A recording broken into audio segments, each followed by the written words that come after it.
ગાંધીનગરમાં ટાઇફોઇડના કેસમાં ચિંતાજનક વધારો થયો છે। સિવિલ હોસ્પિટલમાં 152 ટાઇફોઇડના દર્દીઓ દાખલ થયા છે, ત્યારે 108 જેટલા શંકાસ્પદ દર્દીઓના ટાઇફોઇડના રિપોર્ટ કરાયા અને 2 બાળકોને આઈસીયુમાં દાખલ કરવામાં આવ્યા છે અને 2 દર્દીઓને રજા આપી દેવામાં આવી છે। છેલ્લા 2 દિવસથી સતત ગાંધીનગરમાં ટાઇફોઇડના કેસમાં વધારો થઈ રહ્યો છે।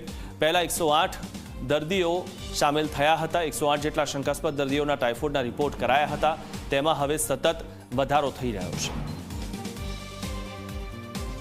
સિવિલ હોસ્પિટલ ગાંધીનગરમાં આજના એડમિટેડ પેશન્ટ છે 152, ટોટલી સસ્પેક્ટેડ એન્ટ્રી કેસીસ છે 108, સીરમ વિડાલ પોઝિટિવ પેશન્ટ છે 50 અને ડિસ્ચાર્જ અત્યાર સુધીમાં અમારા 25 થયા।